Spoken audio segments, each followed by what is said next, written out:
Hey, welcome back to the video of consuming the Pesapal API. So here is the documentation, and you can see from the documentation it says that the Pesapal API authentication request is done via post request. So here you will need this consumer key and the consumer secret to generate the access token. So here you can find the sandbox URL for generating an access token, and also a live URL for generating an access token.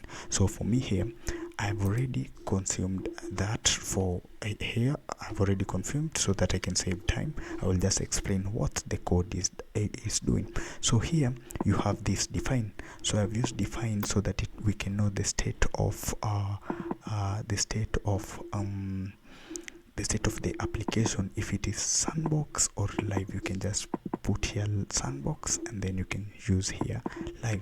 So let's start with the sandbox. Here I will put it at there. Sorry, let me do this. I will come here and copy this sandbox. So I will put here sandbox. So when I put here sandbox, it means that the environment is sandbox, and this is what will run for sandbox. So let's now start replacing the consumer key that we were sent for sandbox. In order to get for sandbox, it's quite different. You can just come here at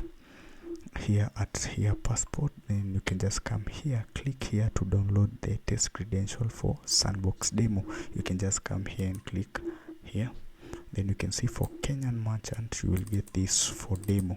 So for demo for sandbox, you will come here, then paste it there. Then for that is consumer secret, consumer key, then we'll copy the consumer secret. When you copy the consumer secret, you will paste it there. So here these are the credentials for sandbox here. And then for live, we were sent to our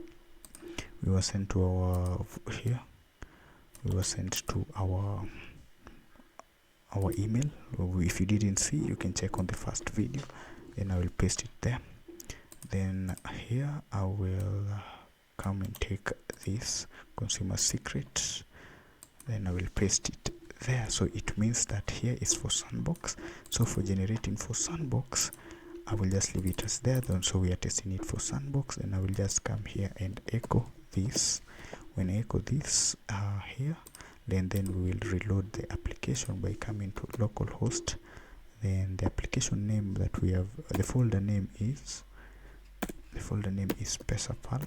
So you can see from there, when I come here, I will get this AccessToken.php, which is the same as this AccessToken.php. So when I click there, it will show that I've generated an access token here. So here pass request as that.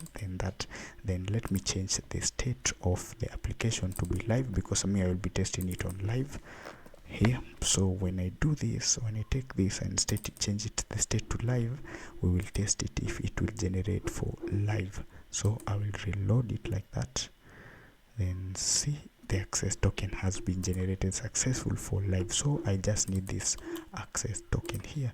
So what I will do, I will decode the JSON data that is being sent so that I can get the access token only, that token only. So what I will do, I will come here and do this data, then I will JSON decode. I will do JSON decode, then I will decode the response. Then I will write here, I'll introduce a variable which I'll name it as a token. Then I will get the actual token. So let us echo and see if we will get the token only. So let me come here and reload it again. So when I reload it again, you can see I have only the access token, which is the most important thing that we need. So this is how you generate the Pesapal access token using your consumer key on your consumer secret. So see you in the next video, where I will show you the next process in consuming the Pesapal API.